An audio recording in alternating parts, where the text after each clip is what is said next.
My name is Nakia L. Roberson, and I am a clinical relationship coach, licensed professional counselor, supervisor, and soon-to-be sex therapist. So I work with individuals and couples to feel seen, heard, and understood in their relationships.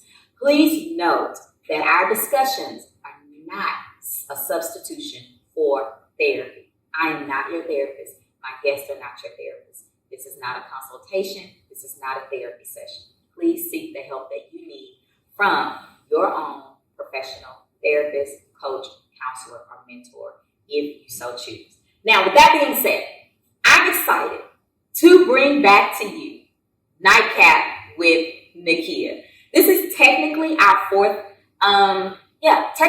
fourth season.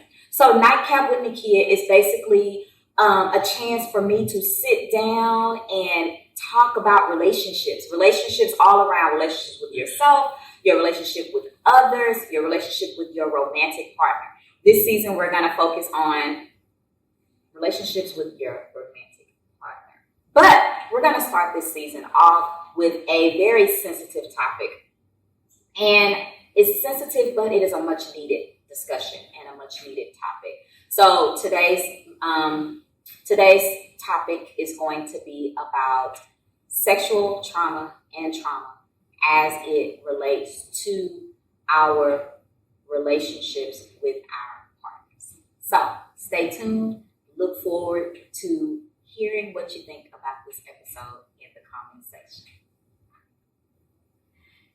Today is a particularly sensitive topic that we're going to be talking about today, but it's an important one. Now, I don't know when you'll be viewing this episode, but April is Sexual Assault Awareness Month. And so we want to talk a little bit about trauma and sexual trauma. More particularly about the trauma and sexual trauma as it impacts relationships. So today I have a very special guest with me. Joining me today is Pam Broussard. Pam is one of the clinicians at Next Stage Counseling and Wellness. She is a licensed professional counselor associate, as well as a licensed chemical dependency counselor intern, and a certified school counselor with over 12 years of experience in the field of counseling. So Pam, thank you for joining us today. How are you? I'm great. Thanks for having me, Nakia. You're welcome. So one of the traditions that we do on Nightcap is we talk about what we're sipping on. Right? So you got your drink, you got your mug, I got my drink, I got my mug. So I want you to tell us a little bit about what you got in your mug, and tell us a little bit about your mug. Well, actually, what I'm sipping on is some herbal tea. Okay. Got a little honey and a little sugar, as well as some lemon. I chose this mug because I thought it matched my shirt. That's right. For no other reason than that, but just it matches. That's why I chose this mug. Okay. And so you guys, if you're watching this online, drop in the comments what it is that you're sipping on as well. I'm going to tell you a little bit about what I'm sipping on. So I have some spicy ginger tea, and it is very delicious. But let me tell y'all this. So your girl is trying to do better with this sugar. So I don't have no sugar up in this tea. But it's good tea. And I have it warm, but it's good tea. And my mug is very special and dear to me. I just got back not too long ago from El Salvador. So I spent 10 lovely days in El Salvador, and this is one of the mugs that I purchased there, and I just thought it was really, really cute. So this is my El Salvadorian mug, and I'm sipping on ginger tea. All right, so that is what I am sipping on. So I told everybody about your professional background, right? So tell us some fun things about Pam. What are some fun facts? Fun facts. Okay, 2023. I turned 50 this year, so that's fun. Another exciting fun fact about me is I'm going to be a grandmother for the first time. So, oh wow! Excited about that. Yes. And fun fact, my whole life, I guess, is just about helping others. I just like to do things where I'm kind of like just serving others and being able to be out there when people need help. So I guess that's fun in a way for me, but maybe not for others. But it's fun. Okay. Now I want to go back to the grandmother. Do you know what the gender of the baby is? Not yet. We'll know in a couple of weeks, but we're waiting and excitedly waiting. Excited. What do you want your grandchild to call you? Gigi. Gigi. I am a grand dog. I guess I have a grand dog, and so we refer to me as Gigi with the dog. So the baby will just take on the same name. Yes. That's so exciting, Pam. And look, 50. Come on, ma'am. 50. You sure look good, child. Thank you. Moisturized skin. Thank you. All right, so let me stop being silly. Let us go ahead and dig into this topic. So, like I said before, this is a very sensitive topic. And so I just want everybody out there to know that, and those of you who are in the audience to also know that, this topic can be triggering, but it is definitely an important topic to talk about because I think it is something that a lot of times we don't really deal with, and that is talking about our trauma and how it can affect our relationships. So just to make sure that we're all on the same page, let's throw out some definitions, right? So Pam, what would you say, what is the definition of trauma and sexual trauma? Because they are not the same. And so what is trauma and what is sexual trauma? When you think of the definition of trauma, a lot of times people think of it as being an event. Okay. But trauma is actually the impact of a negative event. It could be, whereas like you've experienced a really horrific accident, could be war, could be bullying. But when you are not processing that correctly, then it may traumatize you. And so it's not the event itself, it's how you feel after the event. How you're trying to cope with that event. Okay. That's good. So it is the feelings that I have after the event that can definitely be traumatizing. So what is sexual trauma? What is the difference? Well, sexual trauma is just trauma, but it involves some type of sexual act. It could be rape, molestation, uninvited touching. It could be maybe sending pictures that are lewd. Pornography. So anything of a sexual nature, that's what sexual trauma is. Okay. And a lot of times, I know with, both of us being clinicians, a lot of times what I've been able to kind of see with the clients that I sometimes work with is dealing with trauma or any type of sexual trauma is those are sometimes some things that we allow to lie dormant and we don't realize the impact that it has on our relationships. Because we don't want to talk about it sometimes. Mm-hmm. And so what are some of those impacts? Like, how does it affect our relationship? What are some of the common symptoms or reactions that you see of survivors of any type of trauma or sexual trauma? It depends on when the trauma occurred. So if you're talking about in children, who are still in school, you may see the impacts of trauma being bad grades. Maybe they become the bully. You may see outbursts of anger, not being able to concentrate. And so you may see all of that in the schools, but as an adult, you may see that cannot maintain healthy relationships, anxiety, depression, isolate yourself. You might also see like being hyper sensitive to certain situations. And so, to avoid that situation. So, if I feel like I need to be protected, or I feel like I'm in danger, I'm very hypersensitive to certain people and places because of my experience. Okay. So, is that kind of like, it sounds like kind of like some PTSD?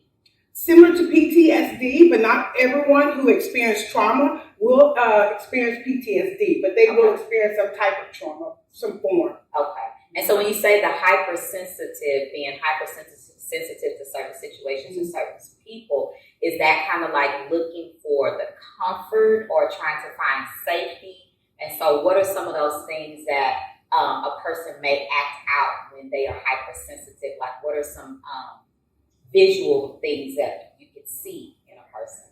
And it's exactly that. So if you've experienced trauma, for example, let's just say if a person who had been stalked or followed and they're having these very nervous and anxious feelings from, having that experience. Right. So when they go out, they're constantly looking over their shoulder, looking around their surroundings.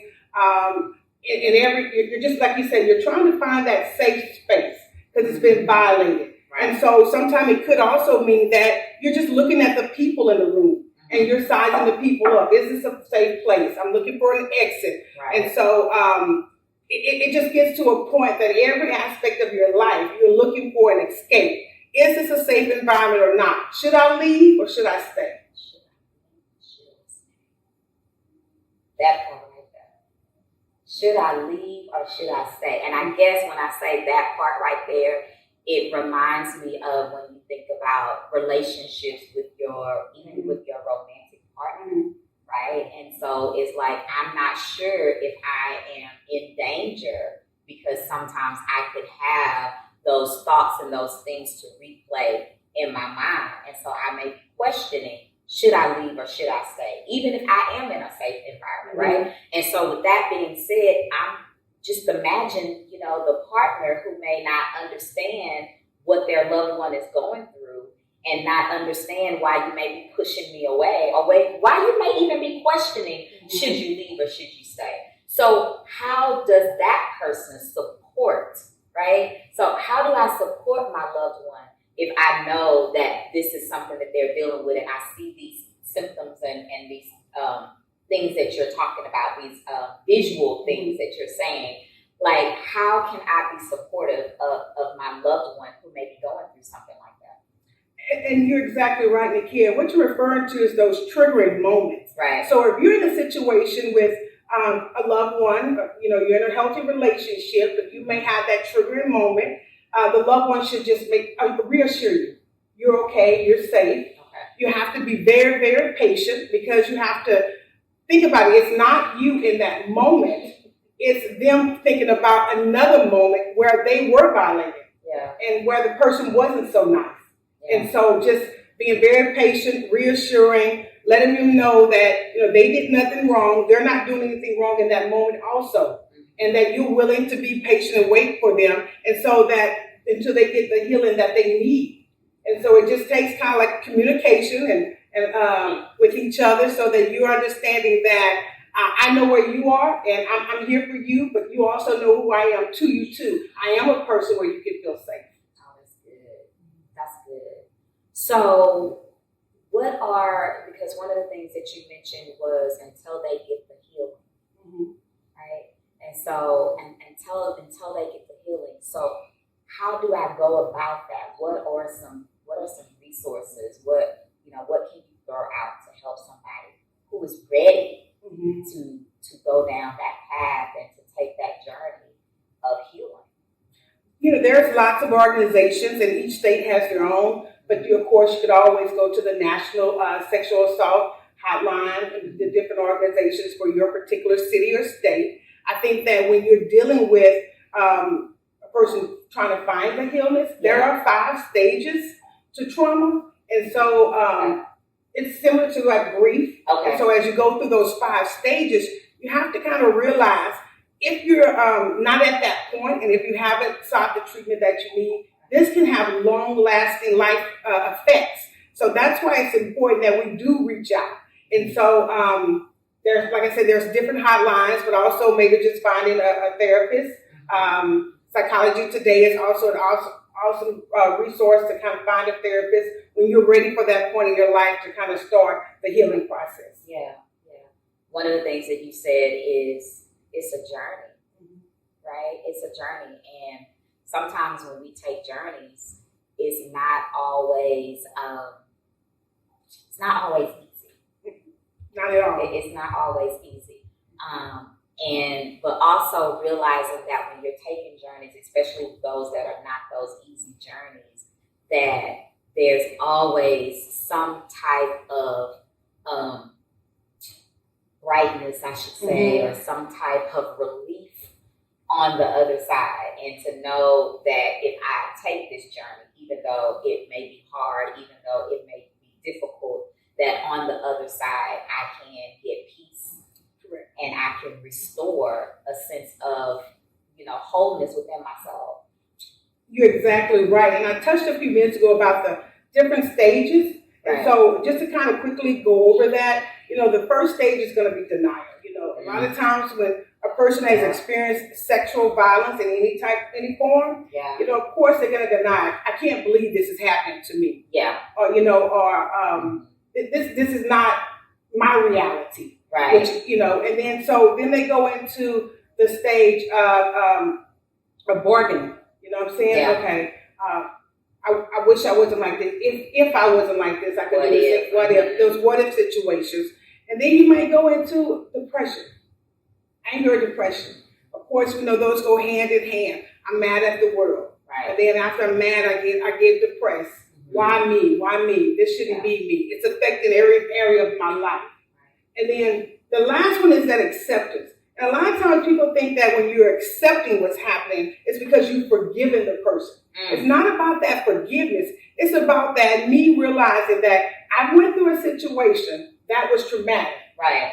But that doesn't have to be my life. Right. I can still have a good life. I can still have healthy relationships. I can still go around and not feel like I'm not safe. Mm-hmm. And so that's what you want that person to do, to be an acceptance that this happened to me, but this doesn't have to be my life story. Right.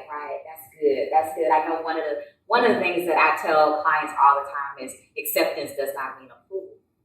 Right? So just because I've accepted that this has happened to me does not mean that I approve or I agree with the fact that this has happened to me. It is my way of being able to move forward. Correct. To say that, okay, this has happened, but now what? Mm-hmm. Right? Now what? It does not mean that I have to stay stuck in that particular situation or stay stuck in the anger, stay stuck in the denial, stay stuck in the depression, stuck in the bargaining. Mm-hmm. That I can accept that, this is happening. Yeah, it sucked. Yes. And also the guilt, the shame. Yeah. I can accept that it wasn't my fault. Come on. That this didn't happen because I did something wrong. It wasn't something that I wore. Yeah. It wasn't something that I said. So that acceptance as well. Right. Yeah, we can't control other people. Yes. We can't control other people. Pam, that's what are some, because that's some good stuff. That's some good stuff. So with everybody out there that's listening today and that's looking at this, what would you say are the top 3 takeaways? What are the top 3 things that you want to have been able to make sure that it resonates with the people that are listening to our conversation today? I would say that first, know that it's not your fault. There's no reason for you to feel guilt, shame, or hurt. Also, there's help. You don't have to live in anger or live in depression. You can have healthy relationships. And just that if you want a different life for yourself, seek help. There's a stigma against sexual assault. People are embarrassed, but there's also a stigma about counseling and mental health and the treatment of. So just forget about the stigmas. Do what's best for you. Thank you. But before we close out, Pam, 2 more things. Before we close out, one of the things that I want to do is we do a Fast 5 here at Nightcap. And so what Fast 5 is we have, let me put this to the side really quick here, because we have our this is our Fast 5 jar. So there are questions in the Fast 5 jar. And so they are 5 fun questions. And so you are to answer these questions as rapidly as you can. It's like the first thing that comes to your mind, right? And so I'm going to give you the option of me pulling or either you pulling. You can pull. Okay, so I'm going to pull 5 questions. Let me take a sip of my ginger tea real quick. About to get serious. They're fun. That's one of my favorite parts. All right, question number 1. Let's see how quickly. What's a talent or skill you've always wanted but don't have? Singing. Singing? Yes. I always sing in the shower. It's not well, but I wish I could really sing, and I would probably sing everywhere I went. All right. And so you probably would be a therapist then. You'll be a singer. I'll probably be a singing therapist. Oh, okay. What's your favorite TV couple? Favorite Who's TV? your favorite couple? Yeah, who's your favorite TV couple? Oh, now that's a hard one. I'm watching a lot of TV these days. Please do that one. Oh, wow. Why you can't say that one? I'm gonna have to pass on that one. That's a hard one. Yeah, okay. That's a hard one. I would say, I think mine would probably be maybe Whitley and Dwayne. Okay. From what is the show? Different World. Different World. Yes. Whitley and Dwayne. That was a good one. With the flip up glasses. Okay. Yeah. Who is your celebrity crush? Oh, my celebrity crush, I think right now would be Michael B. Jordan. Or, really? Michael Ealy. I'm into the Michaels right now. Okay. Michael B. All right. Well, he's not with Lauren Harvey anymore, so he's available. He might be available. All right. Favorite movie? Favorite movie would be Love Jones. Love Jones with Lorenz Tate and Nia Long. And they found each other. Yes. In the end. Spoiler alert, I'm sorry for somebody who hadn't seen it. But yes, Love Jones. That was a really cute movie. Yeah.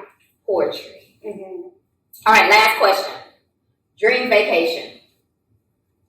My dream vacation would be Paris. Paris? Yes. I took French in high school and college. And so really? It's one of the places that I would like to go, see the Eiffel Tower, the Louvre, and just a different historical monuments in France. Okay, oui. Bonjour. How is your French? Just a little. I can do it a little bit. I can say my name, and I can probably ask to go to the restroom and maybe order something at a restaurant. How do you say your name in French? Je m'appelle Camila. Say it one more time. Je m'appelle Camila. Okay. Well, je m'appelle Camila. Can you please tell everybody out there where they can find more of you? You can find more of me by going to the Next Stage Counseling and Wellness page. And just, get on the link, and my bio is there, my information. If you're wanting to kind of book a session, it's there. But that's where you can find more about me. All right. So you guys heard it. Go to nextstagecounseling.com and you can book a consultation, book a session with, I was about to try to say the name in French again, but child, I don't even remember. Parmesan. It's not like I said. But anyway, so that's it for today. Thank you guys for joining us on Nightcap with Nakia. Don't forget to drop in the comments. Let us know what it is that you're sipping on. And please tell us what resonated with you. What was your takeaway from our session today? All right, talk to you later. Bye. Thank you for tuning in to today's episode. We hope that you found this exciting, informative, and helpful. Now, this is what you can do. Drop any comments or questions that you may have in the comments section. And don't forget, subscribe and share this episode with your family, friends, and loved ones.